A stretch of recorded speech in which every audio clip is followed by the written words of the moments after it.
Yeah, so we're live now on YouTube and all the Facebook stuff. James is in. This idiot's still trying to. What is your account number? It doesn't matter, dude. I got it. It's on. Sign me off.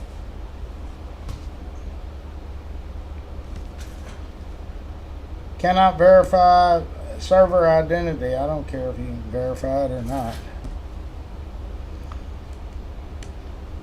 So now I'm running late. I got 2 or 3 cars out here. So naturally we're closed on Thursday.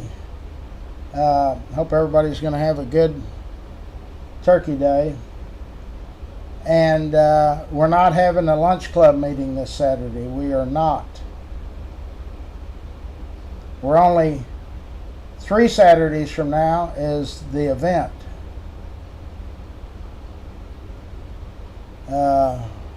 I don't have any notes, Brittany. I remember what you said yesterday, but what does she owe?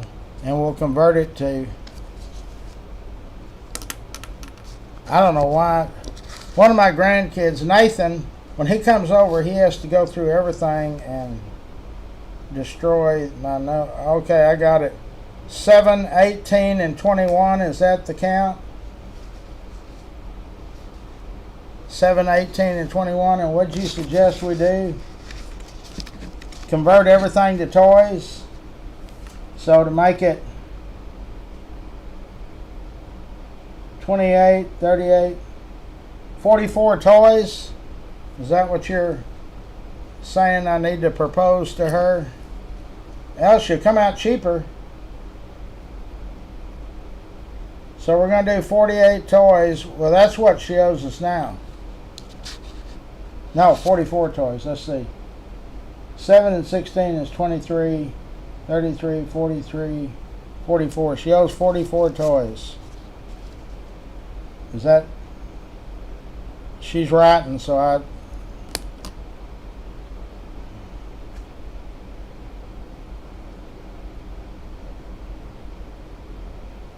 Yeah, so in other words, she's already got 21 toys. So we're going to add.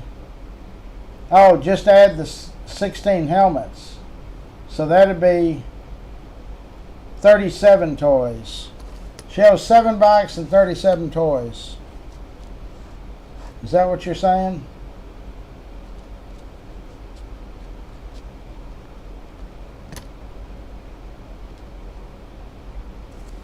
Hold on, here's these idiots. This is Larry. No, it's working now. I mean, it says it can't verify the whatever, but it's working. Everything's on, so thank you. Well, I don't know the account number because I've not gotten a bill yet.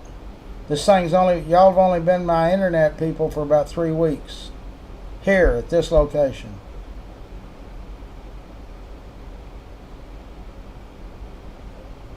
The account where? Oh, so it's in the same. So you're lumping this bill with the San Antonio wash? Well, I don't want that. No, because there's different expenditures for different. This is a separate entity from the other ones. They're all separate entities.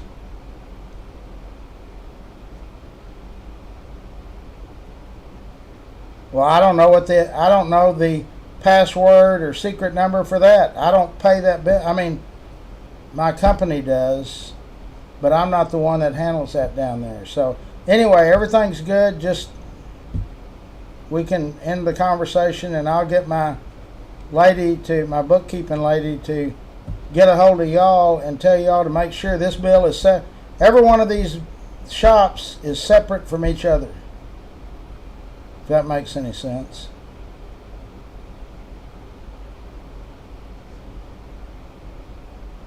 Okay, thank you. Jesus Christ.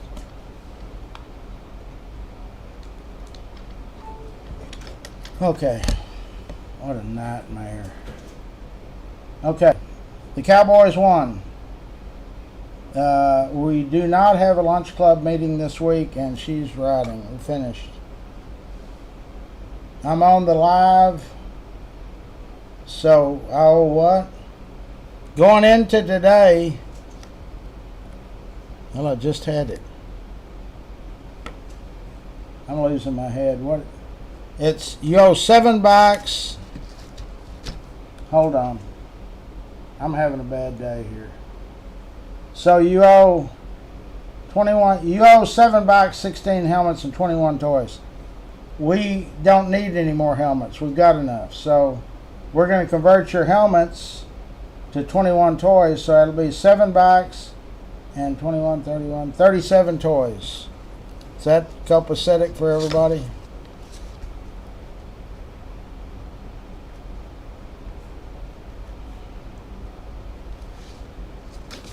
The question is probably a big one, so do 2 bikes. Okay, what's the question?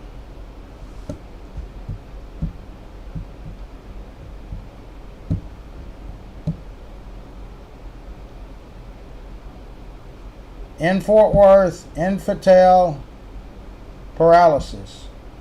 Polio. What about it? Oh, what do I know about it? It started in 1943. The summer of 43 is when infantile paralysis, the first case was in was in May. Hold up, I'm pulling it up from the Startlegram. May 22nd, 1943, that was the first case. By July of 43, there was 50 cases. And the number just kept going up. The bad thing, they did not know, it's kind of like COVID. They didn't know how it started, how it gets spread, and there's no cure. So by the later months in 1943, of course we're in the middle of the war now, there was 2 hospitals that treated them. Methodist, which is what it was called then, it's now called Harris, and City County, which was what it was called then, now it's called JPS. So those were the only 2 hospitals. In fact, both hospitals had a wing or a ward or whatever. They didn't know what to do, kind of like COVID. They didn't have a clue. So originally they started a infantile paralysis association. And the doctors and some bankers, I mean, it was all the big shots. Amon was not part of it. I mean, he wasn't part of that association. They thought, back in those days in the 40s, this is before Don't Mess with Texas and clean, clean, clean. There was stuff laying in alleyways and stuff, rat-infested stuff in the 40s. So they went on a huge, they shut everything down on a Saturday and Sunday. Church wasn't even open. They had over 1,000 trucks, little trucks, bigger trucks, food services that had box trucks. And everybody in the city started cleaning it up. They hauled all this crap to the city dumps and burned it. Well, that didn't do any good. So it just kept getting worse. It struck in Fort Worth. We had a 10-year-old child that got it in that early grouping, and the elderly person was 55. And so then there was a lady, her name, she was Australian. She was only here one day. Her name was Elizabeth Kinney. She was going around the country. She had devised something. They had thick wool packets, and I don't know how they got them hot. There wasn't no microwaves back then. They couldn't put it over an open fire. Maybe hot water, I don't know. But she put these packets on the joints, on the limbs that were infected. You know, our president, Franklin Delano Roosevelt, got it. So it didn't matter how much money you had or how poor you were. It was terrible until they came up with the Salk, S-A-L-K vaccine. Any of y'all that are my age, James Van Zant, you remember they gave us that sugar cube when we were in school, in elementary. And that thwarted it off. But this Sister Kenny, she put these hot wool packets on that 10-month-old child, and it cured him completely. They thought she was Mother Teresa. Eamon at the Startlegram started printing all kinds of stuff. This lady knows her stuff. But anyway, so as time goes on, the Salk vaccine, it was a worldwide epidemic. It wasn't just in the United States. And that was the first, well, no it wasn't. The Spanish influenza was really the first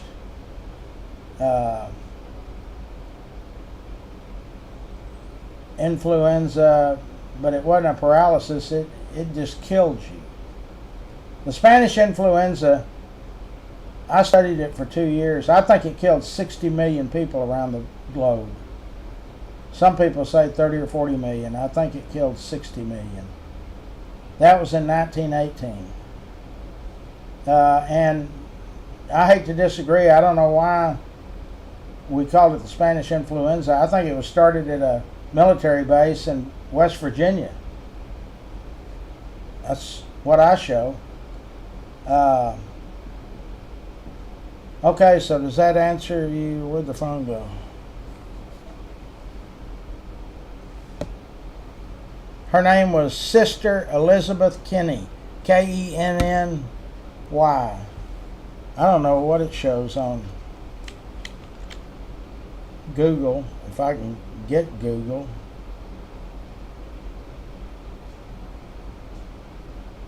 Sister Elizabeth Kenny in 1943 polio.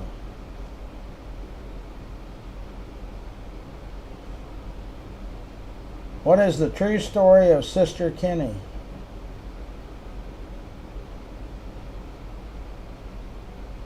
She died in November 30th of 1952. She was born in 1880.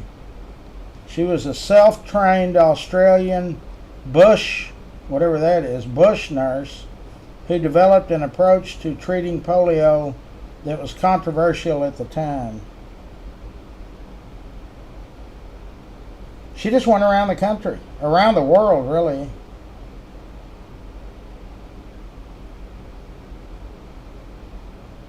She also invented and patented the Sylvia ambulance stretcher.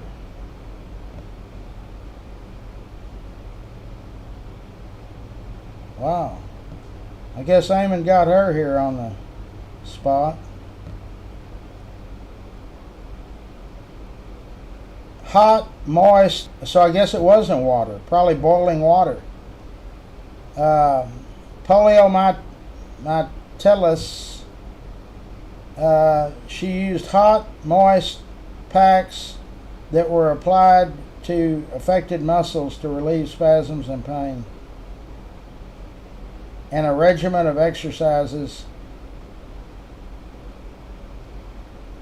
How did Sister Kenny change the world? Hell, I never even heard of her. She worked with doctors at the Mayo Clinic in Minneapolis and opened the Sister Kenny Institute in 1942.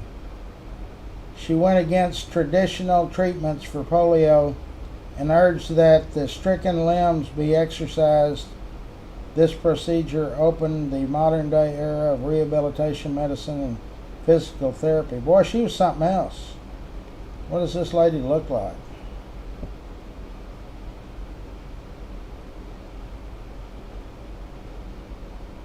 Wow. There she is. She died 7 years after she helped with the polio stuff. Wow. She was from Australia. So that is the story of polio around here. She was only in Fort Worth one day, but Eamon got her here, or so the Startlegram says. Says Eamon brought the healer into town.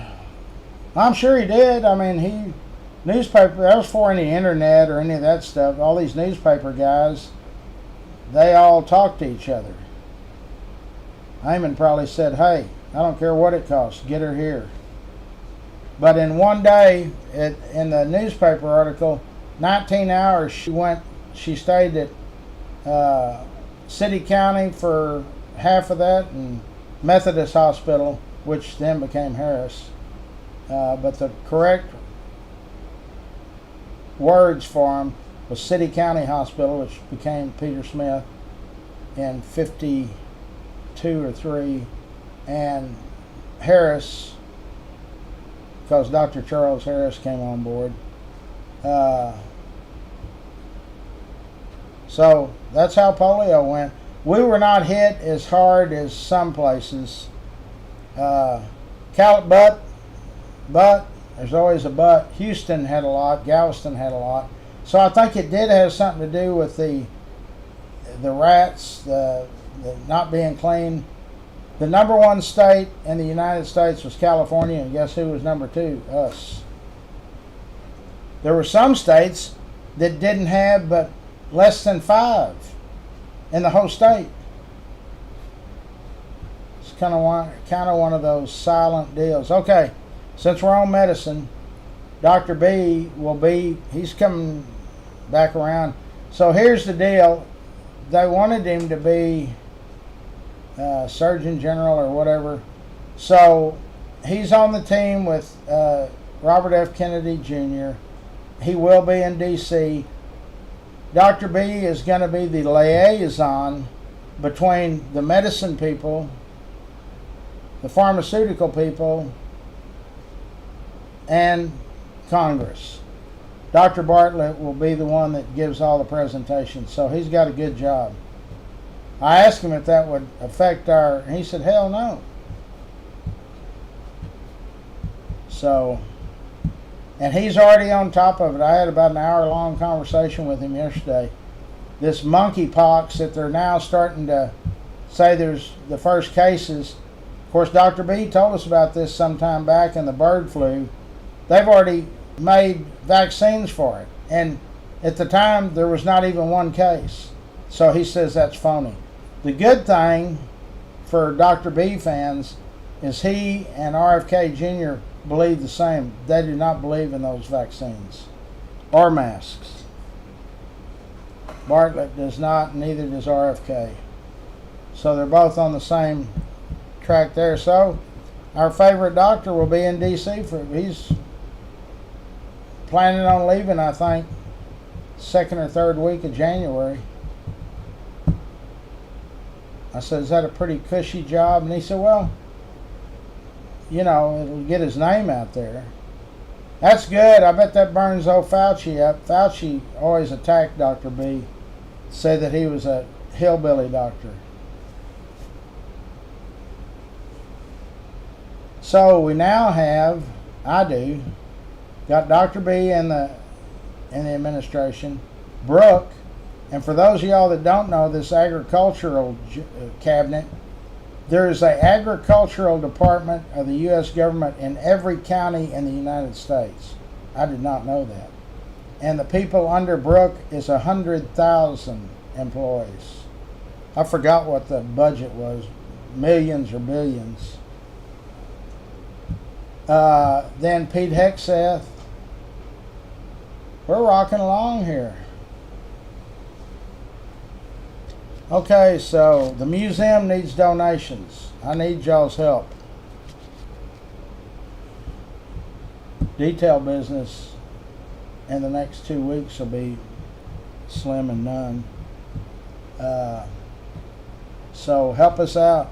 I've got the link for Cash App and Venmo, or if you want to use PayPal or something else, just call me or message me. Okay, so Brittany, we got her. Well, I don't know. Yeah, she said that's fine. There's Jean. So that's 9 bikes and 37 toys. Yes. Let me make sure that's copacetic with her. It's what? 9 bikes. God, she brought over 50 bikes when she brings these. But that's a group out of Cleburne. That's not one lady. She said there's 13 or 33 or 23 something. I forgot how many. 9 bikes. 37 toys. Correct. Okay, she's good. So in the warehouse are 675 bikes. I had one of our board members said, "Is that an accurate count?" I know exactly how many bikes we've given away from day one. 18,430 going into this year. And so here in a week or so, if somebody wants to come volunteer and help me inventory the helmets and the toys, they're all still here. Everything that's come in so far is all right here. So now today there's supposed to be a tractor trailer with, I guess, just the 800 helmets, the first 800. Then we ordered 200 more. So we bought and paid for 1,000 helmets. And I'm sure there's 100 in this museum. So maybe next Saturday morning or something. Well, I mean, I don't know. We can do it following Monday. I probably need some help. We can count these helmets, and we don't have to say what kind of toys, just number of toys. Going to be a good Christmas for the kids. I can tell you that. Thank you to all of you. The kids are super happy. Okay, let me do our sponsors. It don't matter what I do, there's never enough room. Okay, we're going to start at the bottom, if I can find out where the mouse is. Dub Peacock's company, A-Bird AC and Heating. So anything with your air conditioning heat unit, you need to call Dub and get them out there to figure it out. Burt Ladner Real Estate. That's Wes Williams is connected with that group. Steve Coburn, Coburn's Catering. They still, if you got a party you need catered, they do it. Dickey Carr Sand and Gravel. That was Richard Carr's father. What in the hell is that?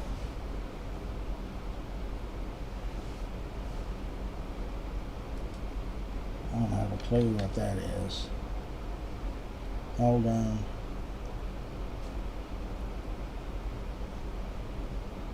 Oh, good morning. Pat and Richard Carr.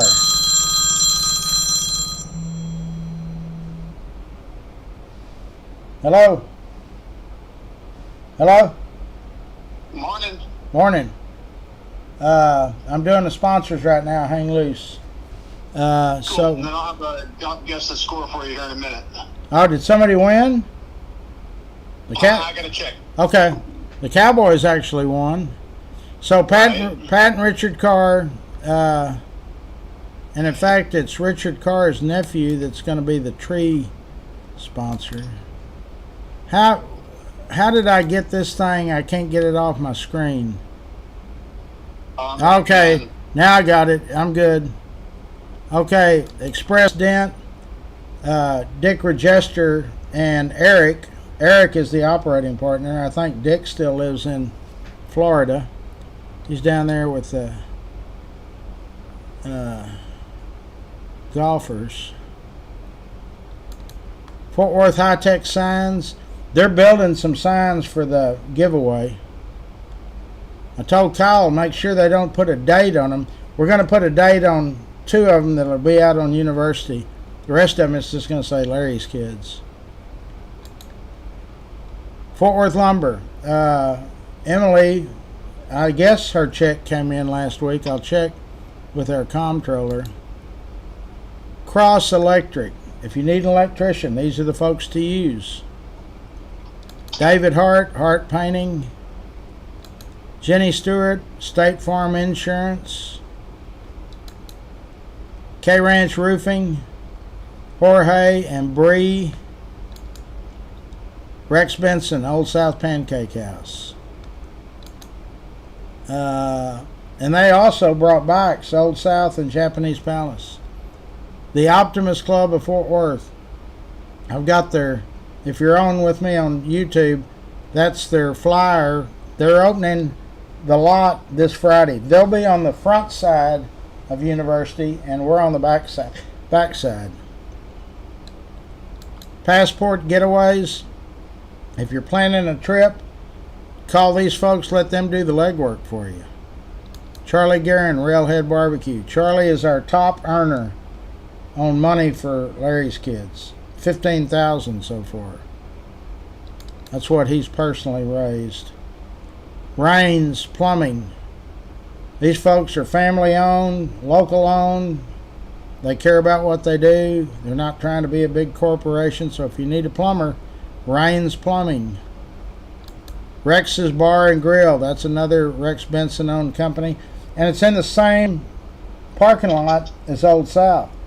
Rex's Bar and Grill is in the building that used to be Macaroni Grill.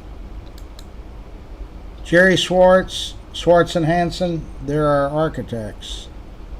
Techstar Pools and Landscaping and Beyond. They'll build you a pool, they'll redo yours, they'll build the area around it, remodel it, whatever.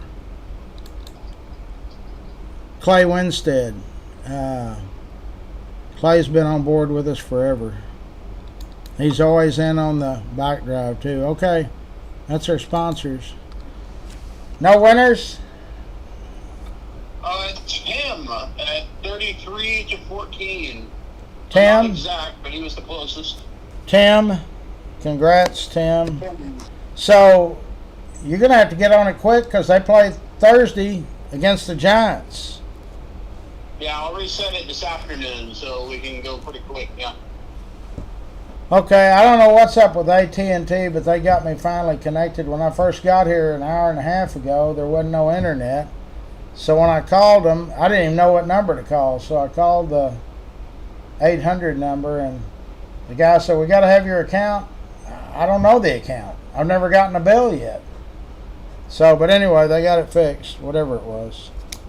All right, boys and girls, I got to get started. I've got a couple to wash this morning. So I will see y'all later. Don't forget, we need donations, please. You can kill YouTube.